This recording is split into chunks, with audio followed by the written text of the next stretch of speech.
बिस्मिल्लाहिर्रहमानिर्रहीम। अस्सलाम वालेकुम स्टूडेंट्स। आज जो इन्वेंटरीज का चैप्टर है उसके एंड पे जो प्रॉब्लम्स हैं उसमें सेक्शन ए में से एक प्रॉब्लम 2A मैंने सेलेक्ट किया है और इस प्रॉब्लम 2A का सलूशन जो है मैं आज आपके साथ डिस्कस करूंगा। ये जो प्रॉब्लम 2A है ये पीरियोडिक इन्वेंटरी सिस्टम के ऊपर है। Kyoto distribution markets series of the performing artist A. Bondi.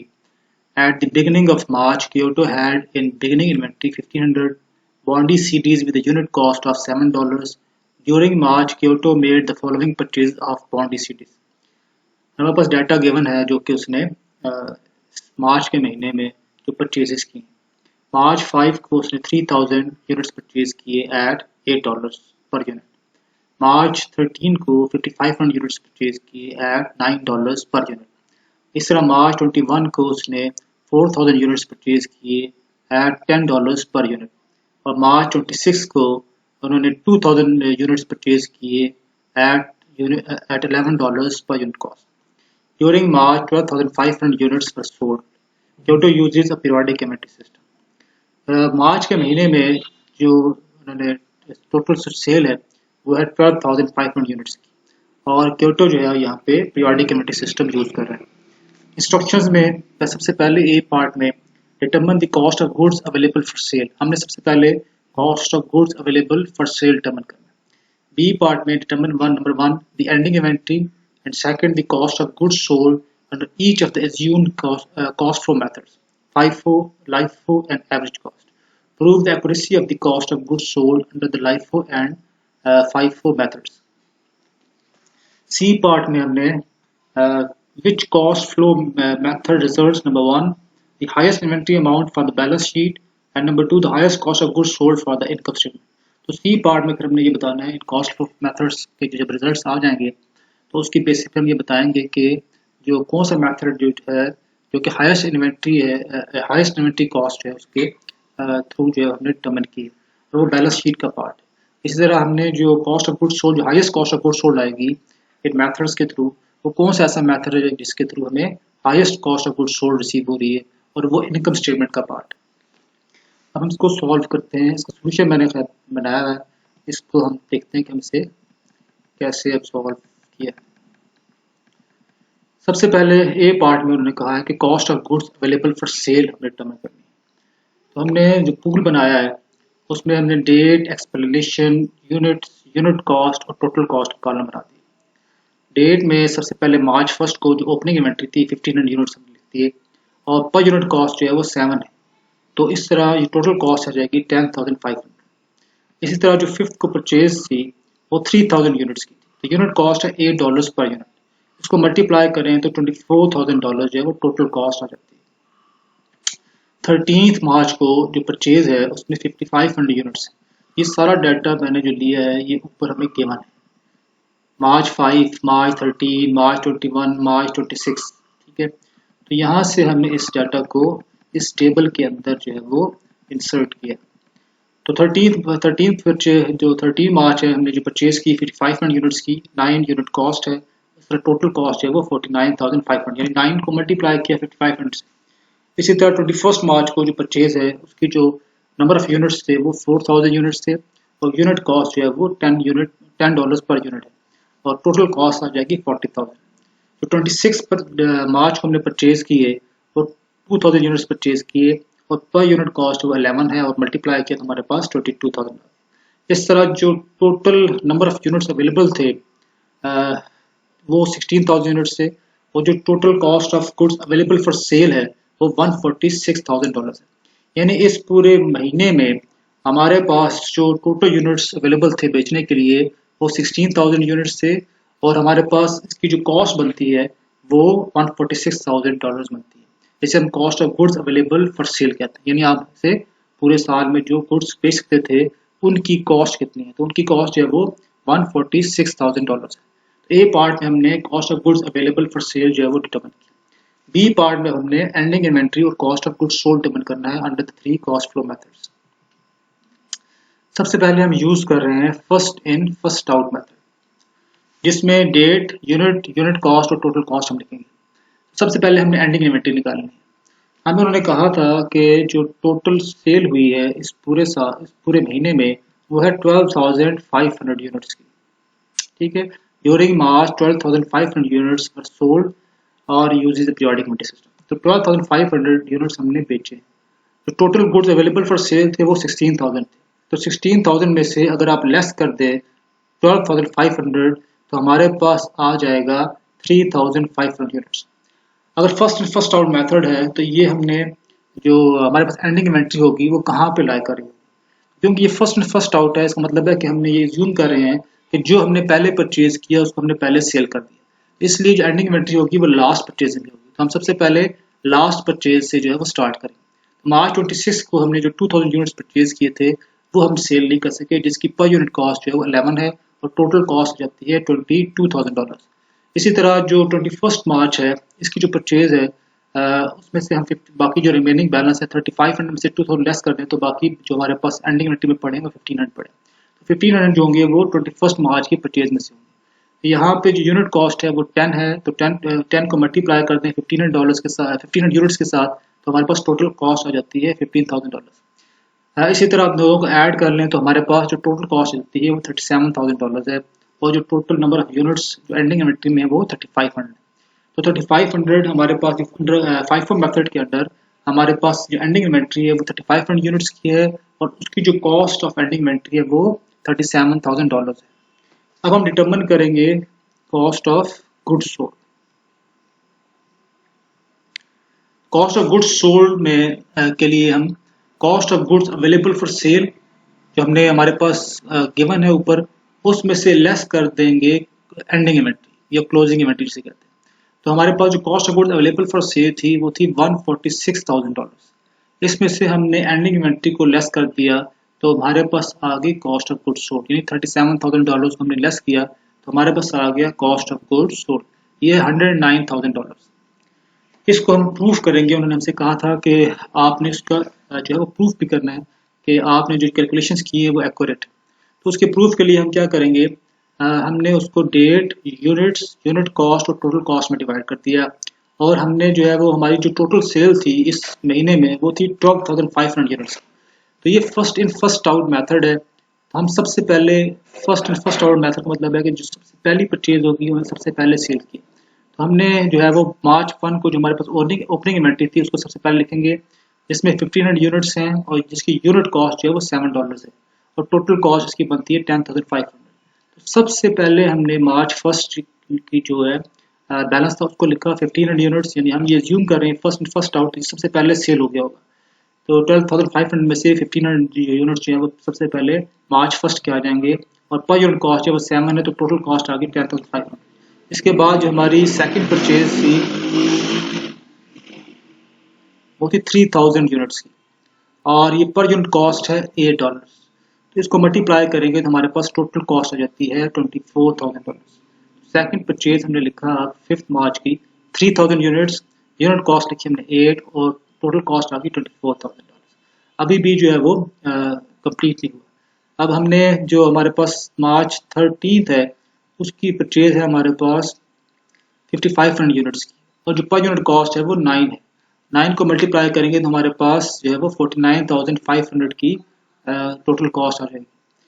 यहाँ पे हमने अब 13 मार्च की परचेज ली जो कि 5500 यूनिट्स है और पर यूनिट कॉस्ट 9 है और टोटल कॉस्ट आ गई 49,500।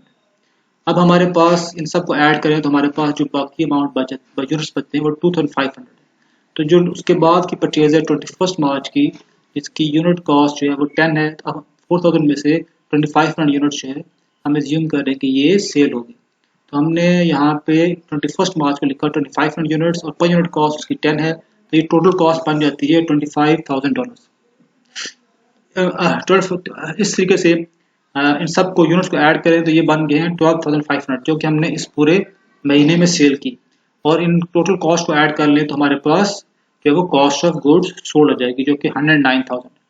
हमने इसको प्रूफ किया है कि हमने जो पहले कैलकुलेशन की थी वो बिल्कुल एक्यूरेट थी और जो कॉस्ट ऑफ गुड्स सोल्ड हमने डिटरमिन की है वो बिल्कुल एक्यूरेट डिटरमिन की है। तो 12,500 यूनिट्स जो है वो हमने इस महीने में सेल की हैं जिसकी कॉस्ट जो है वो बनती है $109,000।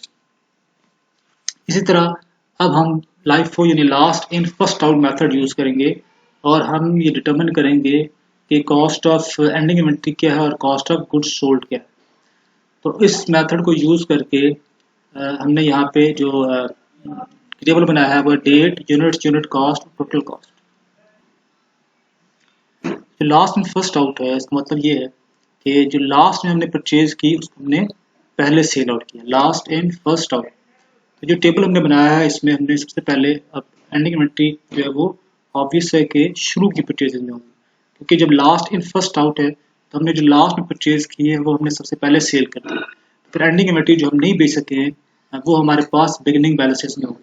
तो हमने सबसे पहले मार्च फर्स्ट का बैलेंस लिखा जो कि 1500 यूनिट्स था और इसकी पर यूनिट कॉस्ट है वो $7 है।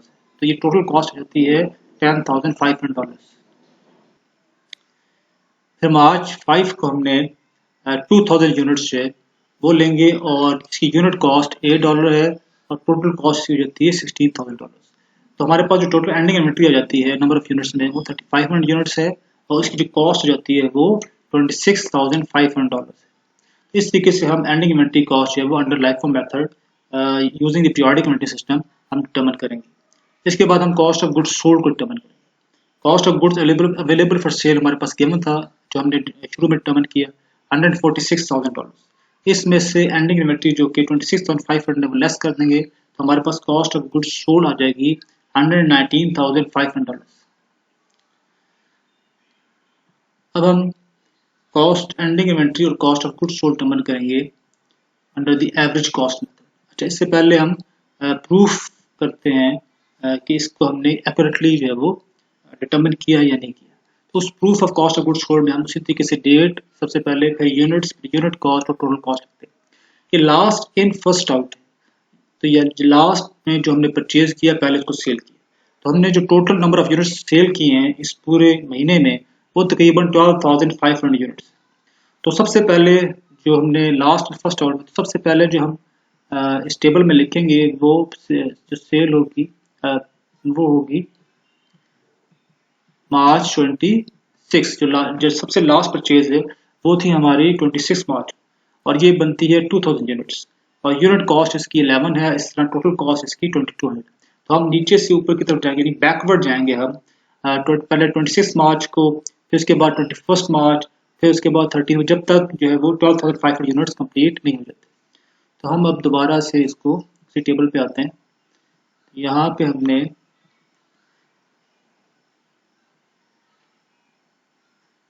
प्रूफ में आ जाते हैं, proof of cost of goods sold.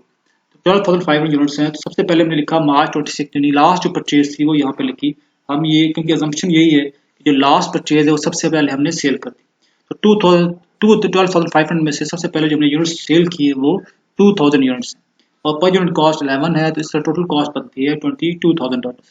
21 मार्च, उसके बाद 21 मार्च हम लेंगे जिसमें 4000 यूनिट्स हमने परचेज किए और इसकी जो पर यूनिट कॉस्ट है वो 10 है, तो इस तरह टोटल कॉस्ट बनती है $40,000। इसके बाद जो 13 मार्च है इसको हम लेंगे, इसमें जो नंबर ऑफ यूनिट्स जो है वो है 5500 यूनिट्स और जो यूनिट कॉस्ट है वो $9 पर यूनिट है। इस तरीके से टोटल कॉस्ट बनती है $49,500। इसके बाद हमारे पास 1000 यूनिट्स रह गए, तो ये हम मार्च 5 की जो है परचेज उसमें से 1000 यूनिट्स हम लेंगे जिसकी यूनिट कॉस्ट 8 है और टोटल कॉस्ट हो जाती है 8000।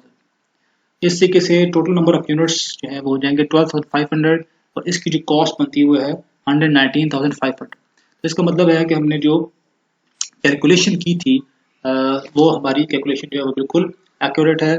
इससे भी वही रिजल्ट है जो कि हमने इसको कैलकुलेट किया था इससे पहले, जिसमें हमने सबसे पहले एंडिंग इन्वेंटरी डिटरमिन की और फिर हमने cost of goods sold determine की। तो दोनों वैल्यूज हैं वो बिल्कुल सेम। अब हम इसी मेथड, इसी कॉस्ट ऑफ एंडिंग इन्वेंटरी और कॉस्ट ऑफ गुड्स को डिटरमिन करेंगे एवरेज कॉस्ट मेथड यूज करके। एवरेज कॉस्ट मेथड में हमारे पास जो cost of goods available for cell था वो 146,000 है और उसकी टोटल नंबर ऑफ यूनिट्स हैं वो 16,000।